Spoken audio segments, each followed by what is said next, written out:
দর্শক, এই মুহূর্তে রয়েছি কুমিল্লা জেলার চান্দিনা উপজেলার ১ নং সুবিলপুর ইউনিয়নের নূরপুর গ্রামে, যেখানে একটি অভিযোগ উঠেছে। এখানকার স্থানীয় বাসিন্দারা যে অভিযোগটি করছেন, কিছুদিন আগে কয়েকটি অনলাইন পোর্টালে সংবাদ প্রকাশিত হয়েছে, যেটি এই রাস্তাটি দিয়ে সিএনজি, অটোরিকশা এবং শিক্ষা প্রতিষ্ঠানের শিক্ষার্থীরা চলাচল করে রাস্তাটি কেটে ফেলায় তাদের চলাচলে ব্যাহত হয়েছে, এমনটি উল্লেখ করা হয়েছে। এই দাবি করছেন এখানকার বাসিন্দারা। তবে ঘটনাস্থলে এসে স্থানীয় বাসিন্দারা পাল্টা অভিযোগে যা বলছেন, তাদের অভিযোগ হচ্ছে এখান দিয়ে অটো, সিএনজি চলা থাক দূরের কথা, কোনো লোকই চলাচল করে না। তবে এই রাস্তাটি সরকারিভাবে দাবি করা হলেও স্থানীয়রা দাবি করছেন এই রাস্তাটি ব্যক্তি মালিকানা এবং কৃষকদের জমির উপর দিয়ে রাস্তাটি জোরপূর্বক এবং অবৈধভাবে নেওয়া হয়েছে, এমনটি দাবি করছেন এখানকার স্থানীয় বাসিন্দারা। তবে এই বিষয়টি আমরা নিয়ে সরজমিনে দেখব। আসলে রাস্তাটি দিয়ে কোনো প্রকার সিএনজি, অটোরিকশা বা কোনো যানবাহন চলাচলের ব্যবস্থা আছে কিনা, বা এই রাস্তা দিয়ে কোনো শিক্ষার্থী চলে কিনা এবং কোনো শিক্ষা প্রতিষ্ঠান সেখানে আছে কিনা, সেই বিষয়টি আমরা খতিয়ে দেখব। ততক্ষণ আমাদের সাথে থাকবেন। এই রাস্তা দিয়ে কোনো মানুষ চলাচল নাই, গরু ছাগলের চলাচল, কিন্তু গাড়ি, অটো, রিক্সা কোনো কিছু এগুলো দিয়ে চলাচল আমি দিই নাই। এই রাস্তা কোনো গ্রামবাসীর কোনো প্রয়োজন নাই। এখানে কোনো স্কুল কলেজ কোনো কিছুই নাই, এটা কোনো গাড়ি ঘোড়ার কোনো চলাচলও নাই, কোনো রাস্তাঘাট নাই। তারপরে এটা একটা ব্যক্তিগত রাস্তা, খালের পার ছিল। এই যে এই রাস্তাটা নূরপুর থেকে আপনার শালিকা ব্রিজ পর্যন্ত করা হয়েছে। ওনারা আপনার নিউজ করছে যে এই রাস্তাটা নাকি নূরপুর থেকে শালিকা ব্রিজ পর্যন্ত লাগছে। আসলে ব্রিজে যাওয়ার আগে ৩০০ ফিট আগে দিয়ে রাস্তাটা ঘুরে আপনার জাহাঙ্গীর মিয়াজির বাড়ির দিক দিয়ে নিয়ে গেছে। তাইলে এটা বলতেছে সরকারি জায়গা। তাহলে সরকারি জায়গা হইলে আপনার খালের রাস্তা দিয়ে যাইব, ঠিক আছে, খালের পাড়ে দিয়া ব্রিজে লাগবে। ব্রিজে না লাগা ৩০০ ফিট আগে দিয়া জাহাঙ্গীরের বাড়িতে লেগে গেছে, জাহাঙ্গীর মিয়াজের বাড়িতে। ওনারা বলতেছে এই রাস্তা নাকি সরকারি। তারপরে এই যে রাস্তাটা নিচে মানুষের ফসলি জমি ক্ষতি করে রাস্তাটা নিয়ে গেছে। এই যে এখানে এই জমিন, এটা ৫৪ শতক জায়গাটা, এই জমিনটা ৫৪ শতক জায়গার মধ্যে পুরা জমিনটাই ফসলি জমি ক্ষতি করে দিছে। আপনার রাস্তা বাঁধে যে অবৈধ বেকু দিয়া, রাতের আধারে ২টা বেকু দিয়া কাজ করছে। দিনের বেকু বন্ধ রাখছে, রাতের আধারে বেকু দিয়া কাজ করা হয়েছে, যাতে মানুষে এই না আসতে পারে, বাধা না দিতে পারে। এই কারণে রাতের অন্ধকারে রাস্তাটা কাটা হয়েছে, বান্ধা হয়েছে। এই যে ৫৪ শতক জায়গা পুরাটা জমি নষ্ট কইরা, মানে কাইটাই না, ব্যক্তিগত ওনার ৫৪ শতক জায়গা, এই জায়গাটা কাইটাই না এই ফাড্ডা বান্ধা হয়েছে। এই রাস্তাটা, এই রাস্তার এই ৫৪ শতকের অংশ মানে লাইন হচ্ছে এই যেন একটা সীমানা। এই খালের ভিতরে প্রায় ৪৫ ফিট এই জমি এই খালের ভিতরে আছে। তাইলে এই রাস্তাটা কোন দিক দিয়ে গেছে? এই রাস্তাটা তো ওনার পুরা জমিনের ভিতর দিয়ে গেছে, ঠিক আছে। এই যে জায়গাটা আমরা এখানে দাঁড়ায় রয়েছি, এই জায়গাটা আসলে কিন্তু একটা রাস্তা না, এটা একটা খালের পার, ঠিক আছে। কিছুদিন আগে আমি আসলে ফেসবুকে একটা নিউজ দেখলাম, এটা নাকি একটা রাস্তা, এটা দিয়ে নাকি ৬০টা ফ্যামিলির লোকজন আসা যাওয়া করে। শিক্ষা প্রতিষ্ঠান, শিক্ষার ছাত্রছাত্রী নাকি এই জায়গাতে আসা যাওয়া করে, সিএনজি, অটোরিকশা নাকি এই দিক দিয়ে আসা যাওয়া করে। প্রেগনেন্টের রুগী নাকি খুব দ্রুত হসপিটালে যাতায়াত করতে পারে এই রাস্তা দিয়ে।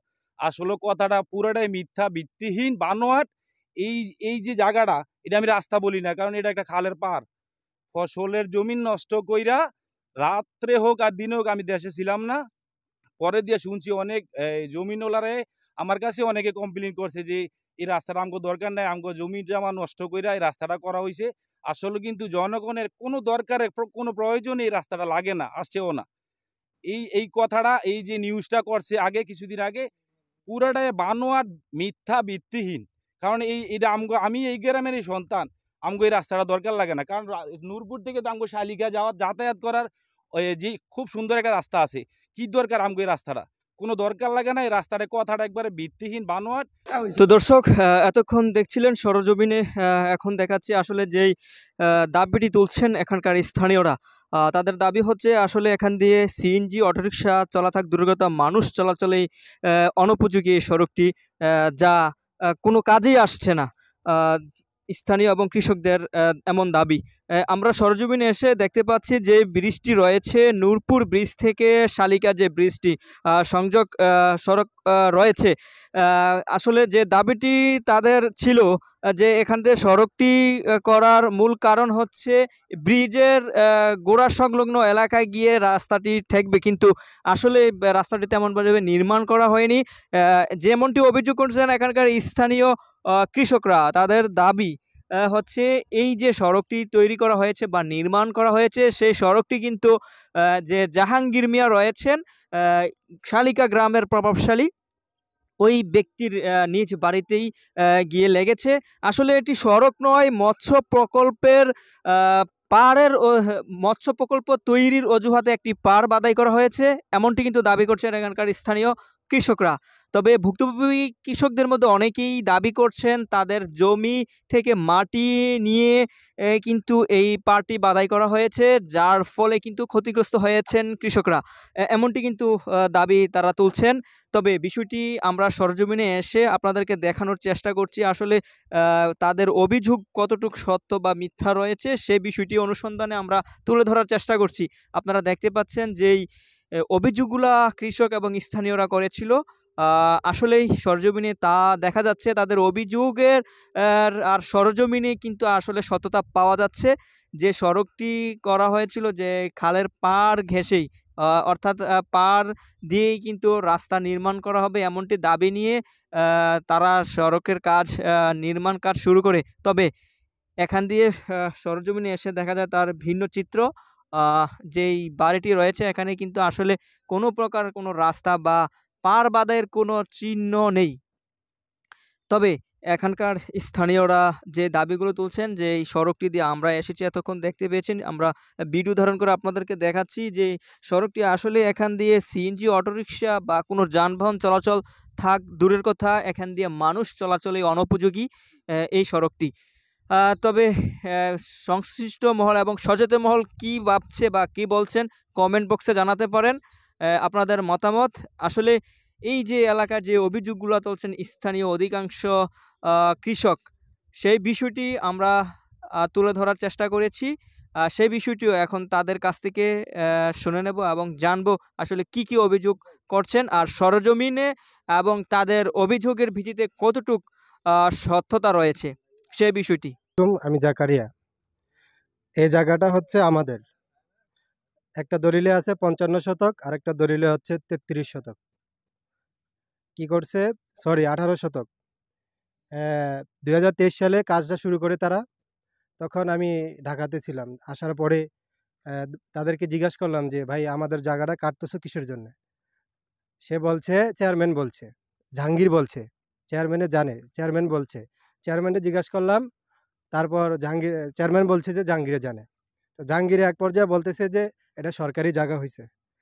তা আমার প্রশ্ন হচ্ছে এই জায়গা যে যদি সরকারি জায়গায় হয়ে থাকে তাহলে আমার জায়গাটা কোথায় গেল। তখন আমি কি করলাম, সরকারের একটা আমিন আনছি কুমিল্লা থেকে। আনার পরে আমার জায়গাটা আমি মাপছি, মাইপা আমি খালের ভিতরে যে জায়গাটা ভাঙ্গন, খালের ভিতরে 65 লিং ভিতরে আমি জায়গা পাই খালের ভিতরে। আর যে জায়গাটা রাস্তাটা তারা বাঁধছে প্রজেক্ট করার জন্য, এই জায়গাটা আমার পুরো ক্ষেতের উপর দিয়া বাঁধছে। তখন তারা মাটি আনবো কোথা থেকে, আর বাকি জায়গাটা 33 শতক 29 শতক জায়গার মাটি, এই দেখেন আপনারা দেখেন, এই জায়গার মাটিগুলো কাইটা সে এই জায়গাটা বাঁধছে। এমনকি আমার জায়গার মাটি দিয়ে অন্য ওইখানে নিয়ে অন্য জনের জায়গা বেড়া ভাঙিয়ে দিছে। এই বাধা দেওয়ার পরে এক ধাপ গেল, পরের বছরে 24-এ শুরু থেকে আমি আবার এটারে সংস্কার করা শুরু করছে। তখন আমি আবার বাধা দিছি, বাধা দেওয়ার পরে তার ছেলে আসতে বাবু, তার ছেলে আসতে হাবুল্লাহ, জাহাঙ্গীর আসতে আরেকজন বেকুর সাথে লোক আসছিল। ওই লোকটার নাম হচ্ছে যে আপনার কাশিম আসার পরে আমার গলায় ধরতে আসছে, তার পোলা বলে দিছে আমার গলায় চাইপা ধরছে। হাবুল্লাহ বলছে তোরা এইখানে জায়গার ভিতরে তোরা পুঁতা ফেলামো। তার পোলায় পকেট করে র্যাবস্টিক নিয়ে আসছে আমার মারার জন্যে। আমার জায়গা আমি আসছি বাধা দিতে, হেঁটে আমার আসছে মারতে পারলা, জাহাঙ্গীরের ছেলে র্যাবস্টিক নিয়ে আসছে আমার মারতে পারলা। এক পর্যায়ে তাদের সাথে পারি না, চেয়ারম্যানতে বিচার দিলাম, চেয়ারম্যানে কয় এটা সরকারি জায়গা। তখন মাইপা দেখি দেখি যে আমার বাবার জায়গা আমি বাধা দিলে যদি আমাকে আমাকে মারতে আসে কি এই দেশে কি আমি নাগরিক তো না? আমি কি বাংলাদেশের একজন নাগরিক না? আমি যদি বাংলাদেশের নাগরিক হয়ে থাকি, আমার বাবার যদি জায়গায় হয়ে থাকে, তাইলে কি আমি কি এটার বিচার পাবো না? তারপরে তারা এতটুকু করার পরে আমরা মাতি না। কারণ তাদের টাকা আছে, পাওয়ার আছে, চেয়ারম্যানের আওয়ামী লীগের সময় ছিল। তখন আমরা আর ভয়ে মাতি নাই। এত হিংস্র ছিল যে যেকোনো মুহূর্তে আমাদেরকে আক্রমণ করতে পারে বা মেরে ফেলতে পারে। আমরা ভয়ে মারি নাই। তারপরে দিয়া যখন সরকার চইলা গেল, তখন আবার এটা নিয়ে আমরা যখন না করছি, সে এটা নিয়ে আবার গোলামালো কইরা কি করলো? একটা নিউজ করলো। ভিত্তিহীন নিউজ, যেটা নাকি আমাদের কোনো কাজে আসে না। নিউজটা হচ্ছে কি? নিউজটা হচ্ছে আমরা নাকি রাতের আঁধারে কেটে ফেলাইছি। আপনারা দেখেন, এই তো এতগুলা জমির পানি আমাদের এই জায়গাটা দিয়ে আসে। এই জায়গাটা দিয়ে আসে। যদি এই জায়গাটাই বন্ধ করে দেয়, তাইলে এই জমির পানিটি কোথায় যাবে? তখন তারা বন্ধ করে দিছে। আমি তখন তার জমিওয়ালাদের চাপই পড়ে যে জমির পানি যাইতেছে না, তাদের ফসল নষ্ট হয়ে যাচ্ছে, তাদের ফসল পচে যাইতেছে। তখন আমি আইসা এখানে কাটছি। সে বলতিছে আমি বলে রাতের আঁধারে চুরি করে কাটছি। আমি কাটছি জনগণের স্বার্থে। পানি যাতে যায়, ফসল যাতে সুন্দরভাবে হয়, সে স্বার্থে আমি কাটছি। এমনকি কাটার পরেও আমি এখন ৪৪ ইঞ্চি মোটা এক পাইপ তৈরি করে দিয়ে দিছে। এবং সে জানি বলছে যে মিথ্যাহীন একটি কথা যে রাস্তাটা নূরপুর ব্রিজ থেকে শালিকা ব্রিজ পর্যন্ত গেছে। আপনারা দেখেন, নূরপুর ব্রিজ থেকে তার বাড়িতে নিয়েছে রাস্তাটা এক। আরেক হচ্ছে যে সে নিজের মুখে বলেছে যে আমাকে যখন মারতে আসে, তখন আপনি সরকারি অনুদান কয় টাকা আসছে? সে বলছে আমি চেয়ারম্যানকে ৫ লক্ষ টাকা খাওয়াইয়া এই রাস্তা আনছি। আমি কি এখান দিয়ে কী জন্য রাস্তা আনছেন? এই জায়গাটা বান্দার উদ্দেশ্য হচ্ছে আমি একটা প্রজেক্ট করব, এখানে আমি ব্যবসা করব। এমনকি ওই দেখেন তার প্রজেক্টের জায়গা দিয়া ওই বাড়ির দিক দিয়া আপনার একটা এ, এরকম কার্পেটের মতো কাইটা লইছে, যাতে সব মাড়ি মাছ, জমির মাছ তার এখানে ঢুকাইতে পারে।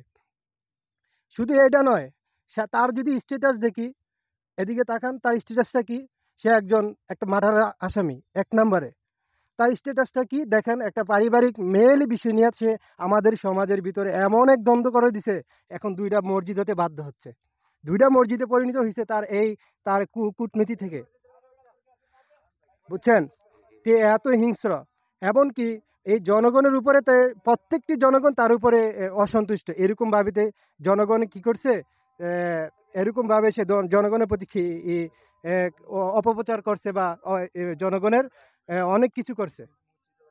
এতটুকু আমার কথা। আমি এতটুকু জানাই যে এনসিপি দল হোক, বিএনপির দল হোক, জামাত ইসলামের দল হোক, আমি আপনাদের সর্বশেষ যে ডক্টর ইউনূস স্যার, তাকে আমি আকুল আবেদন করব যে আমাদের এই সমস্যাটা যেহেতু গ্রামের ভিতরে আর কোনো কিছু সৃষ্টি না হয়, উচ্ছৃঙ্খলতা সৃষ্টি না হয়, যাতে গ্রামের মানুষ শান্তিতে নির্বিঘ্নে চলাফেরা করতে পারে, এইদিকে তাকাইয়া এই একটা বিষয়কে সুষ্ঠুভাবে সমাধান করার জন্য আকুল আবেদন করছি। জাহাঙ্গীর কাকা হয় কিন্তু আগে ৩ মাস আগে ভাঙতি কাটছে, কিন্তু এই সাইডে দিয়ে কিন্তু ভাঙতি কাটার কোনো প্রয়োজন লাগে না। আমার প্রশ্ন হচ্ছে, যে জমিটা সবচাইতে চকের ভিতরে, যে জমিটা সবচাইতে বেশি খোঁজ, ওই সাইডটা দিয়ে একটা কালপাট করে দিলে সুন্দর মাছটিও নামতে পারে, পানিও যাইতে পারে, কারো জমিন বা কারো ফসল টসল কোনো কিছু নষ্ট হয় না। কিন্তু এখন এই জাহাঙ্গীর কাকা কিন্তু সবার আগে কাইটা কিন্তু মানুষের দেখাইছে, দেখানোর পরে ওই সাইড দিয়া যে কাটছে কিন্তু তারটা কিন্তু বরট করা হইয়া গেছে গা। এখন যা আমাদের নামে যে অপপ্রচারটা প্রচার করছে, এটার জন্য আমরা বিচার চাইতেছি আর কি।